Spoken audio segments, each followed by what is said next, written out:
회계 분석의 그 순차적인 이 분석 방법론에 대해서 이야기해 보도록 하겠습니다.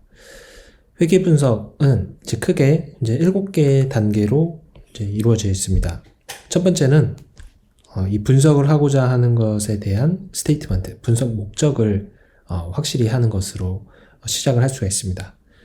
두 번째는 이 분석 목적을 달성하기 위해서 분석하고자 하는 그 변수의 집합을 고르는 것입니다. 우리가 분석을 하겠답시고 세상에 있는 모든 변수를 다 이용을 해서는 안 되겠죠. 그래서 가장 관련이 있는 변수만을 끌고 오는 그런 단계가 있을 것이고요. 세 번째는 그 다음에 데이터의 수집입니다. 데이터 수집을 해서 그 다음은 그 데이터가 가지고 있는 정보를 끌어내기 위해서 어떠한 소정의 모델을 생각을 하게 되고, 여기서는 회계 모델을 이제 이용하게 되는 것이죠. 그래서 데이터를 수집하고 그 데이터를 분석하기 위한, 데이터가 가지고 있는 이면의 정보를 추출하기 위한 모형을 구체화시킵니다. 그리고 모형의 틀을 만든 다음 그 모형이 데이터에 딱 맞게 피팅을 시켜주는, 우리가 옷을 고른다고 하면은 옷을 고르고 난 이후에 이 옷이 나에게 맞는지 한번 피팅을 한번 해보죠. 피팅 룸에 들어가서 피팅을 하게 되는데 그런 과정이라고 보면 될 것 같습니다. 큰 틀을 정해놓고 그 다음에는 모델을 적합시키는, 하게 되는 방법입니다. 그리고 모델을 적합을 시키는데, 여기서는 적합시키는 방법도 우리가 맨 처음에 생각을 하게 되고요. 그래서 choice of fitting method 구체화시키고요. 두 번째는 모델을 적합을 시킵니다. 구체적으로 이 어떠한 모델, 어떠한 수리적인 특징을 가지고 있는 모델을 가지고 데이터를 설명할 수 있을지에 대한 내용이고요. 세 번째로는 적합을 시킨 모델을 가지고 실제로 활용을 해보는 거죠. 모델 밸리데이션, 크리티시즘. 그래서 맨 처음에는 그 적합을 시킨 모델을 한번 평가해보는 것입니다. 밸리데이션. 그 밸리데이션은 현재 내가 가지고 있는 데이터를 가지고도 평가할 수 있고, 그리고 추후에 얻을 데이터를 가지고도 평가를 할 수 있습니다. 그리고 그 평가를 기준으로 해서 criticism, 뭐가 잘 됐다 혹은 잘 안 됐다, 이렇게 평가를 할 수 있게 되는 것이죠. 그래서 맨 처음에는 문제에 대한 정의를 하죠.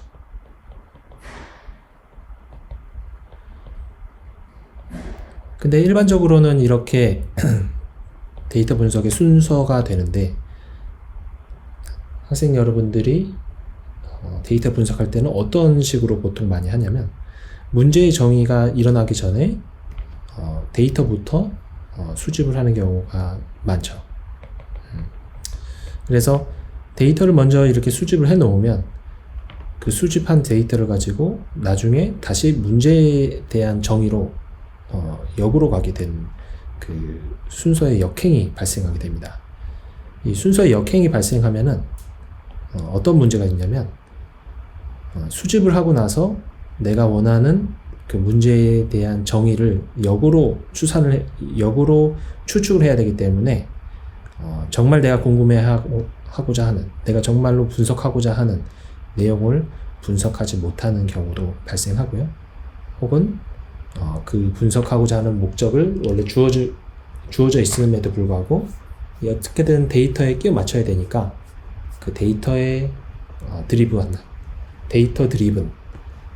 분석이 되게 되는 것이죠. 그렇게 되면서 우리가 원하지 않는 결과로 점차적으로 흘러가게 되는 그런 일들을 많이 마주하게 됩니다. 실질적으로는 이제 데이터 분석을 이제 추후에 이제 현장에 가서 하게 되실 때 이런 상황이 별로 없을 것 같은데, 굉장히 많은 상황이 마주하게 됩니다. 이런 상황을. 우선은 클라이언트들이 데이터를 일단은 수집을 합니다. 그리고 나서 자기 나름대로 유튜브도 보고 책도 찾아보면서 분석을 해요. 그러다 보니까 어떻게 돼요? 내가 원하는 방향으로 안 가고 혹은 간다 하더라도 불확실하죠. 모호하고. 그러니까 어떻게 돼요? 여러분들처럼 회계 분석을 처음부터 배우고 전문성을 길러온 사람을 찾게 됩니다. 근데 전문가를 찾았을 때는 이미 어떻게 돼요? 데이터를 이미 수집한 상태에서 만나게 되는 것이죠. 그래서 문제에 대한 정의를 미리 하지 않고 데이터부터 수집하고 온 상황이라 이미 어떤 문제가 발생하냐면 시간과 물질 이미 다 소진한 이유라는 것이죠. 이렇게 소진을 하고 나서 만나게 되면은 어떻게 돼야 되냐? 다시 처음으로 시간 물질을 다시 투여해서 문제의 정의부터 새로 다시 해야 되는 그런 일들이 비일비재하게 일어납니다. 그래서 물론 이제 실전에서는 이 순서대로 되지 않아도 적당한 수준에서 타협을 해가면서 분석하는 경우도 많습니다.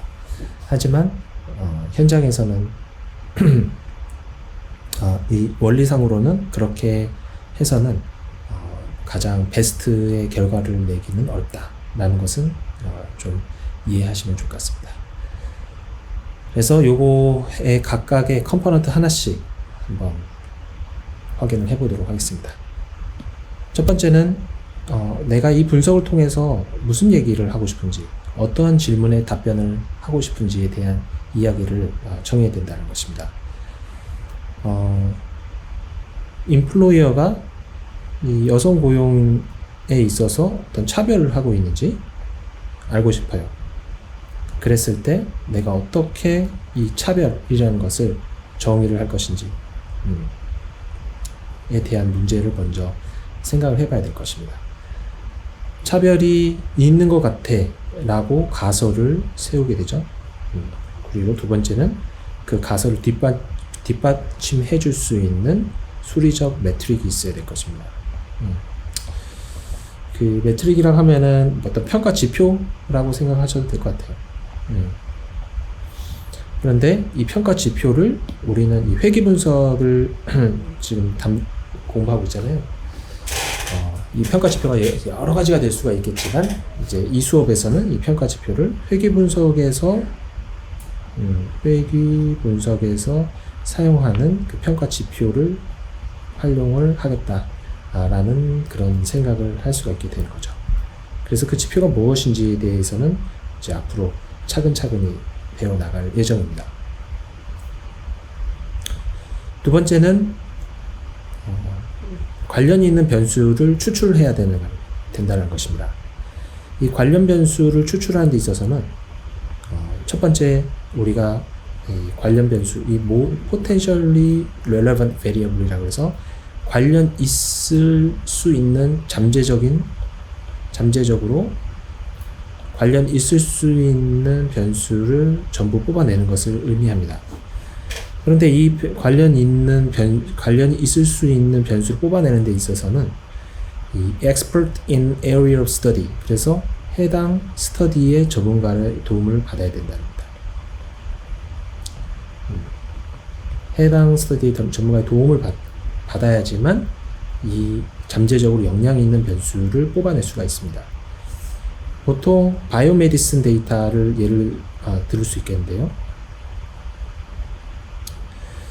이 생물의학 계열에 있어서의 분석을 할 때는 그 분석 대상 환자군이라고 우리가 특정 지은다면 그 환자군의 대표적인 어떤 잠재 영향 변수가 있습니다. 첫 번째는 성별이 대표적이고요.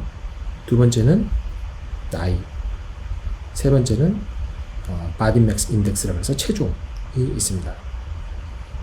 그래서 이것들은 이 잠재적으로 potentially relevant variable이에요.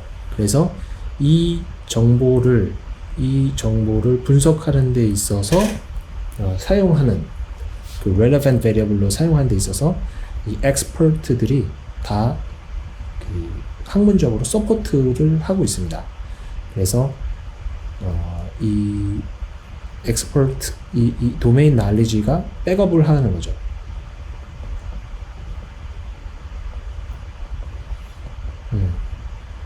이 도메인 지식이 이 변수를 활용할 수 있도록 활용하도록 우리가 백업을 한다 라고 이렇게 이해하시면 되겠습니다. 그렇다면은 여기 나오는 statistician은 무슨 역할을 하느냐? statistician은 이렇게 전문가 영역에서 이 스터디의 전문가들이 뽑아놓은 potential variable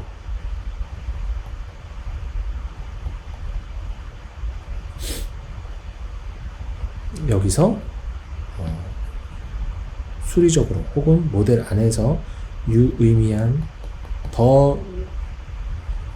더더욱 우리가 분석하고자 하는 그 대상군의 변동성을 설명하는 데 있어서 영향을 주는, 잘 설명해주는 변수 그룹들이 있을 겁니다. 그래서 그 변수 그룹들을 기술적으로, 기능적으로, 기술적으로 추출하는 역할을 한다고 보면 될 것 같습니다.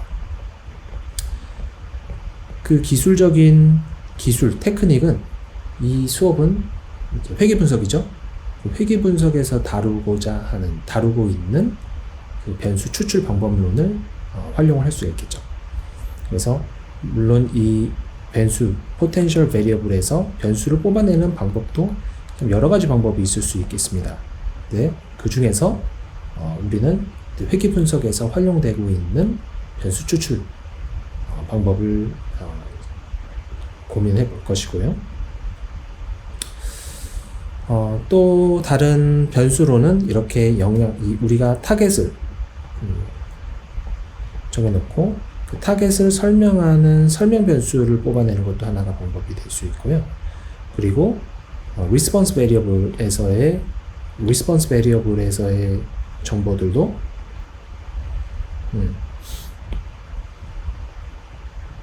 우리가 대상이 되겠죠. 그래서 요즘 주택 가격이 다들 주택 가격에 많이들 민감하게 반응을 하죠. 그랬을 때 정말 우리가 한 가족당 얼마나 이 주거 비용을 활용하고 있는지에 대한 가격 지표. 그래서 이를 통해서 우리가 분석하고자 하는 부동산 시장 현황 이런 것들을 우리가 생각해 본다면 정말로 이 프라이스가, 이 가격이라는 것이 부동산 시장을 분석하는 데 있어서 좋은 변수가 되는지, 잠재적으로 좋은 설명 변수가 되면서 혹은 리스폰스 베리어블로서의 역할을 하고 있는지에 대한 내용이 먼저 정해져야 된다라는 것입니다. 세 번째는 이것을 기반으로 해서 이제 실질적으로 데이터를 추출하고자 합니다. 데이터를 추출하는 방법은 데이터를 웹상에서 크롤링해서 얻는 방법도 있을 수 있고요. 그리고 설문조사, 직접 발로 뛰어가면서 한 땀 한 땀 데이터를 모아나가는 방법도 있을 것입니다. 보통 이 회계 분석에서는 이렇게 데이터 매트릭스를 구성을 하고 첫 번째 나오는 베리어블이 리스폰스 베리어블, 그리고 그 다음에 프리딕터 베리어블 이렇게 나타나게 됩니다. 그리고 이 로우에 해당되는 것은 observation 인덱스이고요. 그리고 컬럼에 해당하는 것은 feature 혹은 variable 또는 variable의 인덱스가 되게 됩니다. 그래서 우리가 이렇게 노테이션을 쓴다고 한다면 첫 번째 i는 이 sample observation에 해당하는 인덱스가 될 거고요. 그리고 j, 두 번째 subscription은 feature, variable에 해당된다 라는 것입니다. 그래서 이 x32 하면 세 번째 observation의 두 번째 variable. 그래서 세 번째 observation의 두 번째 variable이 해당되게 됩니다. 그리고 y는 subscription 이 아래 첨자가 하나예요. 하나인데 m1부터 small case n까지. 그래서 i는 small case 1부터 n까지 이렇게 존재한다. 이렇게 해서 데이터를 수집하게 되고요. 회계 분석에서는 이제 첫 번째 이러한 데이터 매트릭스를 기반으로 해서 분석을 하게 되는데, 데이터를 수집을 하다 보면 실수가 있을 수 있잖아요. 혹은 누락이 될 수도 있고, 설문조사를 하다가 뭔가 잘못된 오기로 인해서 혹은 유실로 인해서 데이터를 잃어버리는 경우가 있을 수 있습니다. 그래서 이 데이터가 없는 경우도 있죠. 미싱 되는 경우도 있죠. 회계 분석에서는 미싱 데이터를 허락하지 않습니다. 그래서 이 미싱 데이터가 아니라 컴플리트 데이터여야 됩니다. 컴플리트. 그 이유는 이제 이 회계 분석이라는 것 자체가 이 컨디셔너, 그러니까 이 조건부, 그러니까 리스폰스 베리어블의 조건부 평균을 모델링화하는 겁니다. 그러다 보니까 이 프리딕터 베리어블을 조건부로 놓다 보니 그 프리딕터 베리어블의 모든 정보가 다 있어야 돼요. 어떤 특정 영역에만 존재하는 프리딕터 베리어블을 조건으로 놓는 게 아니라 모든 프리딕터 베리어블을 다 고려하는 형식의 분석이 지금 현재 우리가 이 회계 분석에서 다루고자 하는 스코프에 해당됩니다. 그러다 보니까 이 미싱 밸류가 허락이 안 돼요. 그래서 이 부분은 꼭 염두를 하고 있어야 되고, 실전에 있어서 만약에 미싱 밸류가 발생했다라고 한다면 이제 여러분들은 미싱 밸류 임퓨테이션을 해서 이 미싱 밸류의 소정의 추정을 통해서 보정을 해줘야 되는 부분이 있거나, 혹은 그 데이터를 빼야 되는, drop out 시켜야 되는 그런 이 손실을 감내해야 될 수 있습니다. imputation 또는 drop out. 그래서 그런 방식으로 데이터를 핸들링을 해서 회계 분석을 진행할 수 있는 형태로 만들어줘야 된다는 것이 회계 분석의 특징입니다. 이 베리어블은 이제 기존에 이제 한번 이렇게 나누기도 했었는데요. 내용을 quantitative, 그래서 이 연속형 혹은 numeric variable이라고 볼 수 있는 변수들이 집단이 있을 거고요. 그리고 qualitative, 그래서 qualitative는 명목형 혹은 categorical value라고 볼 수 있는데, 이 neighborhood 타입이 뭐 좋으냐 나쁘냐, 혹은 뭐 하우스 스타일이 뭐 다양한 방법으로 또 평가될 수 있는 이 카테고리죠. 각각의 카테고리별로 어떻게 나눠질 수 있는지 그 카테고리를 얘기하는 거죠. 그리고 일반적으로 regression analysis라고 하면은 response variable은 quantitative, predictor variable은 quantitative 또는 qualitative 둘 다를 이용을 하게 됩니다. 그래서 일단은 response variable이 quantitative인지 아닌지를 생각을 해보는 것이 먼저고요. quantitative variable이 아니다 라고 하면 qualitative인데, qualitative 변수에 적합한 모델링을 이제 새로 배워야 됩니다. 이 수업에서는 qualitative variable을 메인으로 공부하진 않지만 마이너리인 경우, good or bad, good or bad. 이 바이너리 베리어블인 경우에 이 명목형 변수, 바이너리 이항 변수를 모델링하는 방법을 살짝 배울 예정입니다. 그것 이외에는 이 수업에서는 배울 일은 없으니까 90% 이상의 내용은 다 response variable이 quantitative variable 안에 포함이 된다. 이렇게 이해하시면 될 것 같습니다. method of analysis라고 하는데 ANOVA 이 analysis of variance의 줄임말입니다. 그래서 이 회계 분석을 하다 보면 회계 분석 안에 response variable이 가지고 있는 전체 분산량이 있습니다. 전체 분산량에서 우리가 소정의 이 모델이 설명해주는 모델의 분산량이 있고요. 그리고 모델이 설명하지 못하는 분산량이 있습니다.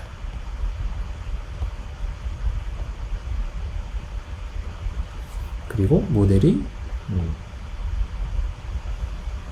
그래서 상식적으로 봤을 때는 어때요? 이 전체 분산량이고 이 분산의 정도, 이것을 그냥 정보량이라고도 이해할 수도 있겠습니다. 통계학에서는 분산은 곧 정보다. 이렇게 생각하면 될 것 같아요. 분산이 없다라고 하면 어떻게 될까요? 데이터를 수집했는데 다 레코드가 1이에요. 네, 이러면 무슨 정보가 있겠습니까? 객체별로 뭔가 분산, 흩어짐이 있어야지만 잠재적으로 이 정보를 많이 가지고 있는 거겠죠. 그래서 이 전체 분산량에서 전체 분산량을 우리가 생각을 하고 그 안에서 모델이 얼마만큼의 분산을 설명하고 있는지를 분석하는 것이 바로 이 analysis of variance입니다. 안코바는 여기 covariance가 들어가게 되는데 covariance 그래서 설명을 하고자 하는 기본적인 주축이 되는 설명 변수가 있습니다. 설명이 하고자 하는 주축이 되는 설명 변수가 있고 여기에 플러스 알파로 이게 주축 이게 기본이 되는 베리어블이고 그리고 플러스 알파로 우리가 추가적인 변인을 우리가 개입을 시켜서 그 분산의 이 분산이 이 추가적으로 개입되는 변수에 의해서 어떻게 더 세분화될 수 있는지 분산 정보 혹은 데이터가 가지고 있는 정보량의 세분화를 이 covariate 이 새로운 변수로 세분화시킬 수 있겠다라는 그런 내용입니다. 세 번째는 logistic regression인데 logistic regression은 아까 말씀드렸듯이 response variable이 quantitative가 아닌 경우에 특히 바이너리인 경우에 우리가 어떻게 분석할 수 있을지에 대한 내용입니다. 이것은 이 y 변수가 원래는 linear regression에서는 continuous 이 value를 우리가 상정하는데 그것을 뛰어넘은 그 변수의 타입과 관계없이 일반적인 변수에서도 일반적인 변수를 상정한 모델, 즉 일반화시킨 선형 모델, 그래서 generalized linear 모델이라고 합니다.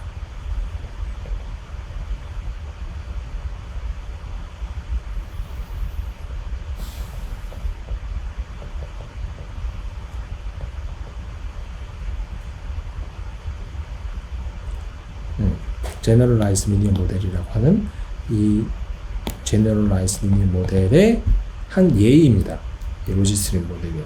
그래서 이 내용을 구체적으로 이 수업에서 배우지는 않겠지만 response variable의 하나의 예이다.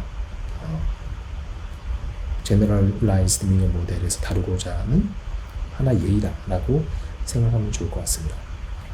이 로지스틱을 좀 정확하게 알아야 될 부분이 있습니다.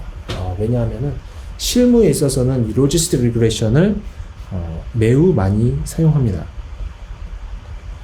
그래서 이 로지스틱 리그레이션을 명확하게 이해하는 데 이 수업의 목표를 잡고 공부하시면 매우 유익이 크다라고 할 수 있겠습니다.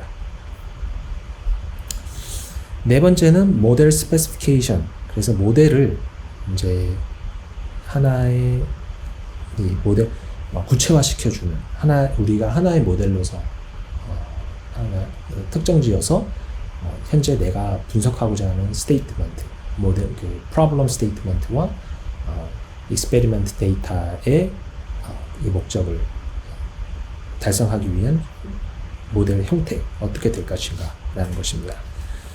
그래서 이 이니셜 모델은 맨 처음에는 전문가에 의해서 이쪽 영역에서 통용되고 있는 그 전반적인 아웃라인을 잡아줄 수가 있겠습니다. 이 익스퍼트가.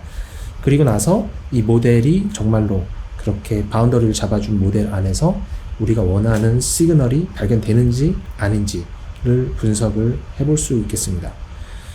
그리고 모델 분석은 이제 이렇게 되고, 이 F는 이제 우리가 결과적으로는 이 선형 회귀 분석에서는 이 선형 회귀, 선형 함수가 들어가는 선형 회귀, 비선형 경우에는 비선형 회귀.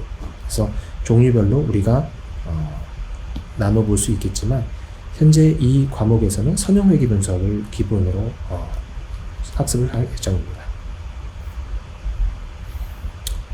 선형 회귀 분석은 결과적으로 이제 이야기를 하자면 리니어와 non 리니어를 나누기 위한 방법으로는 이 베타에 대해서 선형인지만 보면 됩니다. 베타에 대해서. 그래서 결과적으로는 베타에 대해서 선형해야 되니까 with respect to beta 1 베타에 대해서 지금 선형이 맞죠. 근데 이거는 어때요? exponential 위에 이 지수의 형태로 되어 있으니까 여기가 리니어 이 베타에 대해서 리니어하지 않잖아요. y 베타에 대해서 리니어하지 않고 여기 지수 함수가 붙어 있기 때문에 안 됩니다. 이거는 선형 회귀가 아니다. 여기 보이는 베타가 다 이 y에 대해서 이 베타에 대해서 전부 선형 형태고요. 이건 어떤가요? 이것도 이 변수가 쿼드라틱일 뿐이지 이 베타에 대해서는 이 선형 관계에 있다라는 걸 볼 수가 있죠. 그래서 만약 x2를 캐피탈 T로 치환하면은 결과적으로 T 이렇게 되니까 이렇게 보면은 뒤에 스퀘어 텀이 없으니까 어때요? 그냥 선형 회귀라는 걸 알 수가 있죠. 그렇다면은 이건 어떨까요? 이것도 마찬가지죠. 이것도 하나의 데이터로 트랜스포메이션 됐다라고 생각하고 T라고 보면은 베타 더하기 베타 1 베타 T. 그래서 결과적으로는 조금 더 쉽게 생각을 하자면 이 베타가 땅바닥 이 지면이라고 치면은 이거 좀 약간 좀 어떻게 보면은 편법으로 이해하는 방법일 수 있겠는데요. 이게 땅바닥에 있으면 이 베타가 땅바닥에 붙어 있으면 선형입니다. 예, 이 땅바닥에 붙어 있죠. 근데 반면 딱 선을 그어서 이 땅바닥에 붙어 있지 않으면 어떻게 돼요? 땅바닥에 안 붙어 있으면 이건 선형이 아니다. 그렇게 생각하시면 될 것 같습니다. 그리고 simple multiple이라는데 multiple regression은 predictor variable이 하나 이상인 경우를 말합니다. 하나 이상인 경우가 개입이 돼서 linear combination을 만드는 경우에는 multiple regression이라고 하고요. 하나만 이용하는 경우는 simple regression 이렇게 설명합니다. univariate, multivariate 있는데 multivariate는 이 response variable이 여러 개입니다. response variable. 그런데 이 수업에서는 multivariate regression을 다루지 않습니다. 나중에는 response variable의 종류도 한 가지가 아니라 여러 개의 리스폰스 베리어블을 동시에 고려할 수 있겠죠. 그리고 이 프리딕터 베리어블도 여러 개를 고려하면 멀티플 리그레션이 된다고 말씀드렸죠. 그래서 이렇게 멀티베리에이트와 멀티플 리그레션 이렇게 나누어지는 용어가 사용된다. 나누는 용어 사용된다. 멀티베리에이트는 Y의 차원, 멀티플은 X 프리딕터의 차원. 이렇게 이해하시면 될 것 같습니다. 그 다음으로는 그 method of fitting, 그 피팅 방법론에 대한 이야기인데요. 피팅을 하기 위해서 우리가 데이터 포인트가 있고 데이터 포인트가 존재한 이후에 모델을 이렇게 싹 그리면서 이 데이터에 가장 걸맞게 이 여러 개의 피팅될 수 있는 그 라인 중에서 가장 이 데이터를 잘 설명하는 라인을 생각해 볼 수 있겠습니다. 이 방법을 이렇게 피팅 시키는 방법을 이 교과서에서는 네 가지로 설명을 하는데 이 수업에서는 첫 번째, 두 번째에 있는 내용을 중심적으로 설명을 할 예정입니다. 다행인 점은 1번과 2번이 일단은 그 내용이 그 결과물이 똑같습니다. 그래서 이해만 이거 1번과 2번이 어떻게 작동되는지에 대한 그 작동 원리를 이해하고 있으면은 우리가 어떻게 피팅을 이 원리에 의해서 이 수리적으로 설명이 되는지를 알아볼 수 있겠습니다. 첫 번째는 risk scale method고 두 번째는 maximum likelihood method입니다. 그래서 이 두 가지를 앞으로 배울 예정입니다. 그래서 요거는 이제 수리적인 내용이 조금 들어가기 때문에 추후에 조금 더 자세히 이야기 나누도록 하겠습니다.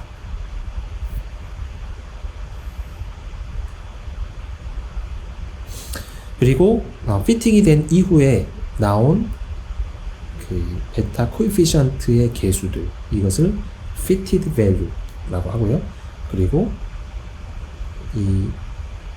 fitted value는 이 추정된 이 개수를 통해서 나온 response variable의 prediction value를 fitted value, predicted value라고 하고요. 그리고 이 베타 추정된 추정량은 regression parameter의 추정치, 이렇게 설명을 할 수 있겠습니다. 그래서 여기서 보는 바는 이제 이것은 파라미터고요. 파라미터. 그리고 여기 있는 거는 estimate라고 합니다. 그래서 추정된 추정량을 이제 의미하게 되는 것이죠. 그래서 파라미터는 확률 변수가 아니지만 이 추정량은 확률 변수입니다. 그래서 나중에 이 확률 변수의 속성을 가지는 이 추정량을 추가적으로 평가를 할 수 있게 됩니다. 네. 그래서 그 평가하는 방법에 대해서는 이제 다음에 이야기하게 되는데요. 다행인 점은 아까 말씀드린 risk scale method랑 maximum likelihood 방법을 통한 그 이 추정량이 굉장히 좋은 성질을 가지고 있습니다. 수리적으로 봤을 때. 그래서 특별히 이 추정량에 대한 성질에 대한 의심을 하지 않아도 어느 정도 받아들일 수 있는 수준의 아주 좋은 결과를 도출한 것이다 라고 가정하고 분석을 할 수 있게 됩니다. 그래서 이제 우리가 누리고 있는 회계 분석의 장점을 이러한 이론적인 백그라운드에 기반해서 이해할 수 있게 되는 것입니다. 그리고 fitted value와 predicted value를 여기서 이제 나누고 있는데, 물론 이제 아까도 이제 fitted value와 predicted value를 나누지 않고 이해할 수도 있겠지만 이 책에서는 fitted value는 우리가 분석하고자 하는 데이터, 분석한 데이터를 추정된 추정량을 통해서 새로 계산 한 결과를 이야기하고요. 분석한 데이터, 모델을 피팅하기 위한 데이터가 있었죠. Predicted Value는 분석하기 위해서 쓰인 것은 아니고 추가적으로 조사된 미래의 데이터라고 얘기를 하면 될 것 같습니다. 미래의 데이터를 이용해서 추출된 데이터를 이용해서 계산한 경우를 Predicted Value라고 이렇게 나누기도 합니다. 근데 때로는 Predicted Value와 Fitted Value를 좀 혼용해서 쓰는 경우도 있어서 그 문맥에 따라서 잘 이해하면서 분할해야 되는 것은 맞습니다. 그래서 이제 추후에 이제 우리가 가지고 있는 데이터를 가지고 분석을 쫙 해보니까 여기 나오는 그 값들이 이제 fitted 된 값들입니다. 하지만 우리가 추가적인 데이터를 이제 수집을 했다고 했을 때 그 추가적으로 수집된 데이터를 활용해서 얻어낸 이 fitted 된 value들은 predicted value, 예측이 된 predicted value다 이렇게 생각하면 될 것 같고요. 여기 초반에 나오는 여기 있는 데이터들은 우리가 모델을 구축하기 위해서 사용된 value들이라고 해서 이 값을 통해서 만들어진 이 값들은 fitted value 이렇게 분할해서 생각해 볼 수 있겠습니다. 다음으로는 모델 criticism selection. 모델을 다 이렇게 적합시키고 나서 이 모델이 근간하고 있는 이 가정들을 잘 맞추고 있는지, 가정을 잘 만족시키는지, 그 가정을 체킹을 해봐야 될 것이고요. 그리고 어떤 특정한 가정을 잘 만족시키지 못한다면 왜 만족시키지 못하는지, 만족시키지 못한다면 어떻게 만족시키게 할 것인지,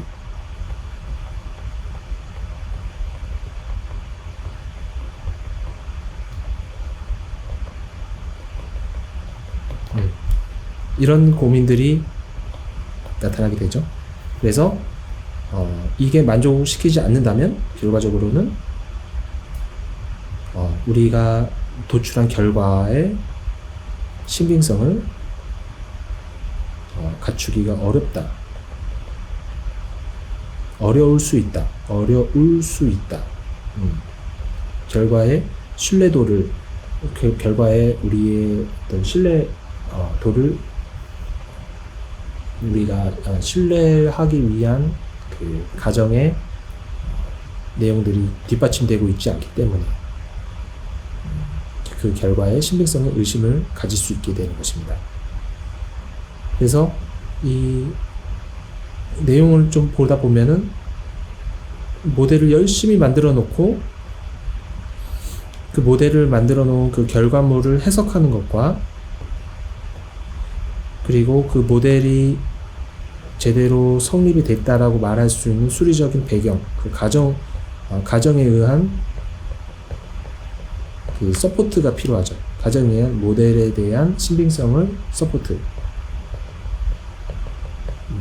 신빙성, 혹은 신뢰성, 이것을 동시에 해야 되는 것을 우리가 마주하고 있습니다.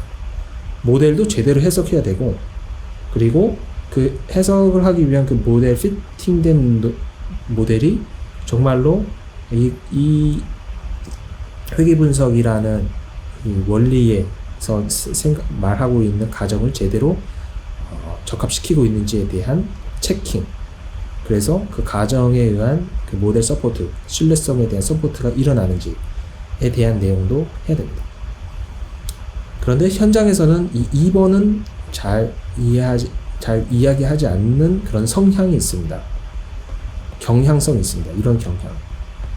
하지만 이런 경향성이 있다 하더라도 뭐가 맞고 뭐가 틀렸는지에 대한 기준은 이 수업을 듣고 있는 통계학자, 통계학도들은 명확하게 알고 있어야 됩니다. 그래야지만 이 소위 현상과 배치되는 왜곡된 결과가 나왔을 때 왜 그렇게 나왔는지에 대한 추론, 추정을 전반적인 그림을 한번 그려보면서 역으로 문제점을 찾아갈 수 있게 됩니다. 지금 이야기한 내용이 생각보다 이 하나의 토픽이 하나의 스텝이 하나의 그 강의로 이루어져야 할 만큼 한 개로 부족할 수도 있습니다. 그만큼 내용이 방대한 내용인데 그 방대한 내용을 이제 하나 두 개씩 이 요약된 슬라이드로 설명하다 보니 이 겉핥기식으로만 이야기를 드리는 것 같은 느낌이 그렇게 느낄 수 있겠습니다. 하지만 어쨌든 전반적인 큰 그림은 이러한 식으로 움직인다라는 것은 이제 학생 여러분들이 이해하고 한 단계씩 밟아 나가면은 충분히 우리가 목표하는 학습 목표에 도달할 수 있을 것이다 라고 생각합니다. 그래서 최종적으로는 이렇게 인풋과 아웃풋, 우리가 인풋을 통해서 어떤 수리적인 결과물들을 계산을 해서 아웃풋과 연결을 지어보고요.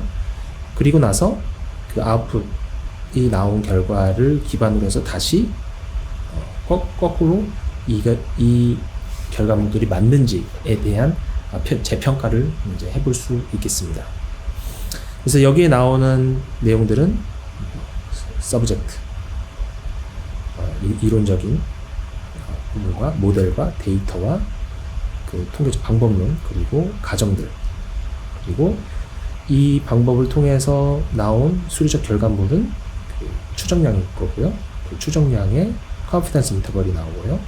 그리고 그 추정량을 평가하기 위한 테스트 스태티스틱이 있을 겁니다. 그리고 아까 그 가정과 그리고 프리딕티브 밸류를 찾기 위한 그래피컬 애널리시스도 포함될 겁니다. 그래서 이것을 우리가 아웃풋으로 이용을 하여서 모형을 다시 한번 체킹하고 그리고 평가하는 그런 과정들을 이루어지게 됩니다. 그리고 이 과정들이 계속 반복하면서 이제 우리가 목표로 하는 분석의 최종 목표에 점차적으로 다가갈 수 있겠다 라는 것을 이해하시면 될 것 같습니다.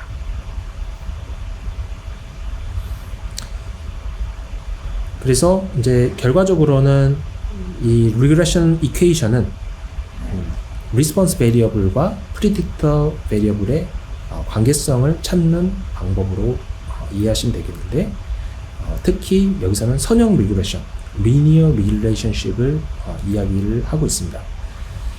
그래서 이 선형성 그리고 인과성이 기반이 된 이후에 우리가 분석하고자 하는 그 predictor variable의 중요성이 어떻게 되는지 모델 안에서 살펴볼 수 있겠고요. 그리고 predictor variable의 변화에 따라서 최종적으로 response variable이 얼마만큼 이동하는지 수리적으로 체킹이 가능합니다. 그리고 아까 말씀드린 predicted value, 그래서 미래의 incoming 데이터가 들어왔을 때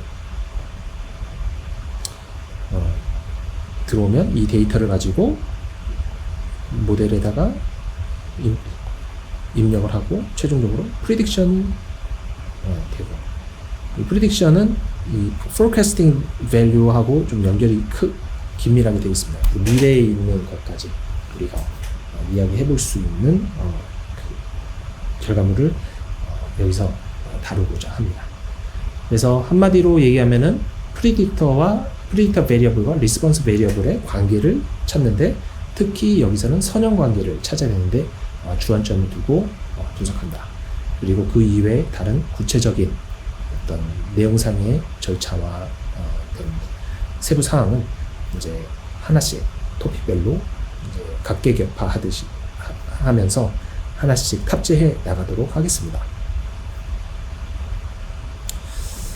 그래서 또 하나의 이 회계 분석의 목적으로는 그 베리어블들끼리의 인터릴레이션십을 이제 보고 있고요. 그리고 인터릴레이션십이라고 하면은 그 predictor variable 간에도 포함이 되고, 근데 하지만 그게 메인은 아닙니다. 주관점은 response variable과 predictor variable의 관계성을 메인으로 보고, 그리고 그것을 기반으로 해서 predictor variable끼리의 관계성까지 이렇게 개입을 시켜서 response variable를 좀 더 입체적으로 분석할 수 있는 방법까지 추후에는 고민을 하게 됩니다. 그리고 이러한 획기 직선, 이 regression analysis로부터 출발한 모델의 최종 결과물은 포뮬레이션이긴 하지만 그것을 찾아가기 위해서 중간중간에 나오는 산출물들이 굉장히 중요하다는 것입니다. 그래 이 중간중간 과정의 의미를 명확하게 이해하지 못하면 결과적으로는 이 회계 분석에 제시하고 있는 수리적 결과물 하나만 가지고 이야기하게 되는데, 그러기에는 이 데이터가 설명하고자 하는 그 수리 분산 정보량 이면에 있는 어떤 진실을 얘기하는데 제한이 걸리게 됩니다. 그래서 그 부분들을 명확하게 짚어낼 수 있는 이제 전문가가 바로 훌륭한 자기 역할을 잘하는 데이터 사이언티스트의 모습이라고 할 수 있겠습니다. 그 부분은 이제 앞으로 이제 수업 시간에 그 다양한 예제들 이제 경험해 보시면서 하나 두 개씩 그 경험 그리고 원리 탑재할 수 있을 것이라고 생각합니다. 네, 그래서 오늘 수업은 여기까지 하도록 하겠습니다.